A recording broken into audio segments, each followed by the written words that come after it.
importance, more and more.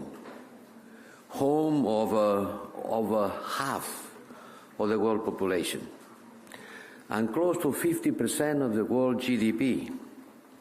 The Indo-Pacific is a hub of commerce and innovation.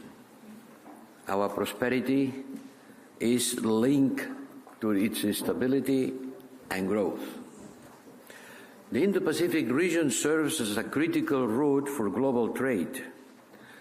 60% of global maritime trade by volume sails through your waters.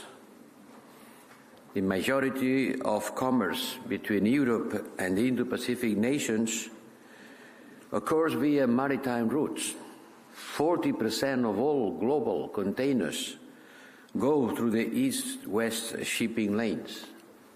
These figures are impressive and show how much linked we are with you.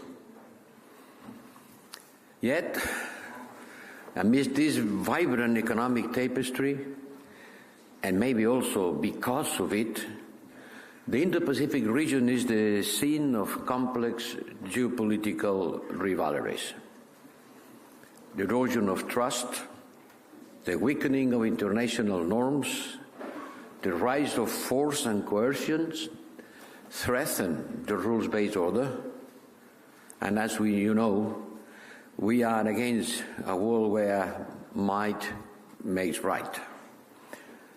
Yes, geopolitical rivalries can disrupt supply chains, can hinder trade, affecting business, markets, prices, inflation, economic activity, livelihoods. On the other hand, don't forget about it, climate change.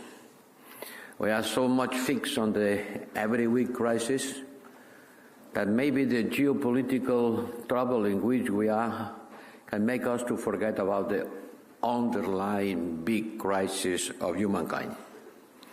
Climate change threatens to disrupt our delicate ecosystems, exacerbate resource scarcity, and displace millions from their homes. We are seeing that close to our borders. And that's also a security challenge, not the only one, but an important one. Security challenges are quickly taking on global dimension, ranging from terrorism and political instability to cyber warfare and natural disasters. I don't want to be too bleak and negative, but I'm sorry. We have to face the reality, and the reality is not good in our today world. We have seen the Russia war aggression against Ukraine that has highlighted the importance of cooperation and collective action.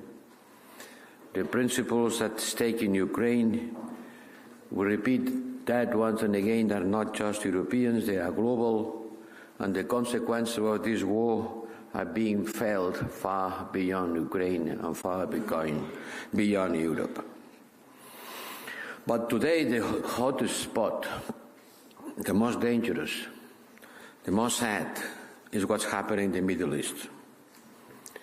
The current volatile landscape in the Middle East casts a shadow over global stability and prosperity, and it's a scar open on the skin of the earth. To start with the Red Sea, which is a vital trade artery connecting Europe and the Indo-Pacific region. Major shipping companies are rerouting maritime traffic around the Cape of Good Hope, and as a result, Euro-Asia cargo traffic is prolonged by about 10 days. And 10 days means about 6,000 kilometers. And it's a real trouble for our business model, and for the security and supply, and for the freedom of navigation. Disruptions on freedom of navigation have consequences that go beyond economic losses. It's not just a matter of some days more or some dollars more. It's about peace and stability. And that's why we have actively working with our international partners to restore our maritime security in the Red Sea. And we are advancing the work on a new maritime operation that we call Aspides, from an ancient name of the Greek language to refer to a shield. This is a shield. It's purely defensive. Its task will be just to protect merchant vessels, to deter attacks with its presence, and to strengthen maritime situational awareness. Our purpose is not to conduct any kind of attack, but just to defend. It will be deployed at sea with ships and other assets, proportional to the threat we are facing. Aspides will not conduct any operation on land, only to protect navigation at sea. It will be started working, and I hope it will be approved by my colleagues, foreign ministers, on the next 19th of February. Ladies and gentlemen, we are approaching our Indo-Pacific strategy. This is already something that has some years behind. It was in 2021. We are in 2024. This is a strategy for cooperation and inclusiveness. And in order to show how it is a cooperation for inclusiveness, let me present a few notable examples of how our strategic vision has translated into a meaningful process since our last meeting in Stockholm in May last year. Look, as regards to political partnership, we signed the Samoa Agreement, a new partnership agreement with the members of the Organization of the African, Caribbean and Pacific States that was long due, was a big success. It took a long time, but finally in Samoa, we signed this new partnership. Then we launched the negotiations on a new European Union-Bangladesh Partnership and Cooperation Agreement. And last year, we signed the EU-Thailand and EU-Malaysia PCAs. And we are continuing our trade agenda. Last year, we signed an FTA with New Zealand, a free trade agreement with New Zealand, and an economic partnership agreement with Kenya. With Australia, India, Indonesia, Eastern and Southern Africa, and Thailand, negotiations for new free trade agreements are ongoing.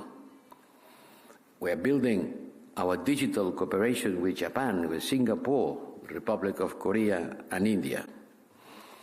And we try to support our partners to advance their green transition with important commitments towards Vietnam, with 500 million of support, Bangladesh, 400 million, and the Philippines, also 460 million. But it's not just about financial support. We want to continue to strengthen security and defense partnership with countries in the region and engaging in a more operational cooperation by holding joint naval exercises and building up in the capacities of our partners. This is a dense agenda, and that's why we are here. Ladies and gentlemen, thank you once again for attending this important meeting. Thank you for traveling to Brussels to share all of us the same purpose of security and prosperity, with the clear understanding that the European Union and the Indo-Pacific region have a clear interest in working together for a shared resilience in this troubled world. We need resilient economies and supply chains that generate a shared prosperity.